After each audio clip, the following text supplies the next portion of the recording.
હું એમ કઉ છું કે બરાબર કોઈ પણ વ્યક્તિ અહીંયા દુબઈ આવવા પહેલા એનું જે કઈ આપણે એની પ્રોસેસ છે એ જાણી લ્યો કે અહીંયા કંપની કેવી છે, ફ્રોડ છે નથી, બરાબર.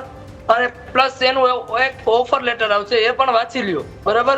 અને જોઈને બધી પાક્કું પ્રોસેસ કરીને અહીંયા તમે આવો. બાકી તો ભાઈ 50-60 હજાર કે જે કઈ તમારા પૈસા ભરો છો, બરાબર, એના ઉપર થોડુંક ધ્યાન રાખો કે કોઈ પણ છોકરા હેરાન ન થાય. કેમ કે આ બે ભાઈઓને મેં જોયા છે અહીંયા રડતા અને એવી રીતે હેરાન થતા. 5 દિવસ ત્યાં જમ્યા નતા, એની આગળ પૈસા પણ નતા, બરાબર.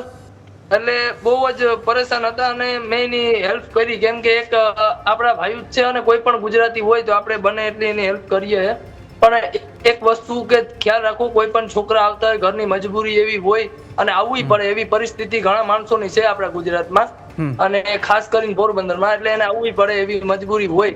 પણ થોડુંક જોઈને નીકળો કે ઘરની એક તો મજબૂરી હોય ને અહીંયા આવ્યા પછી આવી રીતે હેરાન થાય છે તો એની આગળ કઈ ઓપ્શન નથી હોતું. કેમ કે અહીંયા જો આ રીતના માનસિક ટોર્ચર કરે અને ઘરેથી એક તો ક્યાંકથી 5,000-10,000 કરીને એવી રીતના અહીંયા પહોંચ્યા હોય અને એ પછી અહીંયા આવી પરિસ્થિતિમાં હોય એટલે એને એવું થાય છે કે અહીંયા આપણે કંઈક પણ સુસાઇડ ના ને એવા મગજમાં ખ્યાલ આવી જાય છે કે આપણે કંઈક પણ સમજી લ્યો કે કોઈ પણ ઇનકેસ કોઈ પણ આ જગ્યાએ હોય, આ તો આને હું અહીંયા મળી ગયો, ઇનકેસ ના મળ્યો હોય તો આ લોકો શું કરે એમ.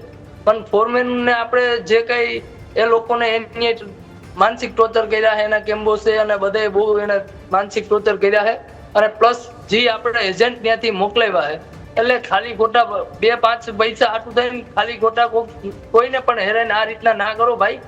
એના કરતા કંઈક પણ બીજો ધંધો કરો. આમાં કોકના 20 વર્ષના ખોવાઈ જાય, બરાબર. એટલું ધ્યાન રાખો, બસ એટલું જ કહેવાનું આવે છે. અને થોડુંક ત્યાંના જે કઈ આપણે આ નવા બહુ ફોરમેનો પોરબંદરમાં આપણે જે બન્યા છે, બરાબર, એજન્ટ નવા એનું થોડુંક ધ્યાન રાખો કે કોઈ પણ હજી નવા તમે બની ગયા હો, ખાલી ખોટા તમે ક્યાંક આવીને અહીંની પરિસ્થિતિ જોવું, તમને ખ્યાલ આવે. અહીંયા 55 ડિગ્રી તાપમાનમાં આપણે આખો દિવસ મહેનત કરવી અને 18 કલાક આપણે અહીંયા ડ્યુટી કરવી ને એ બહુ અઘરી વસ્તુ છે. જમવાના પૈસા ના હોય, 2 મહિના સુધી પૈસા ના આપે એવી ફાલતુ કંપનીમાં ના આવો. એક ઓફર લેટર જાણી લ્યો અને ગૂગલમાં સર્ચ મારો કે કઈ કંપની છે આ નામની દુબઈમાં કે નથી. બાકી અહીંયા ઘણા આવીને ખુદખુશી કરી ગયા. બસ એટલું જ કહેવાનું છે સર.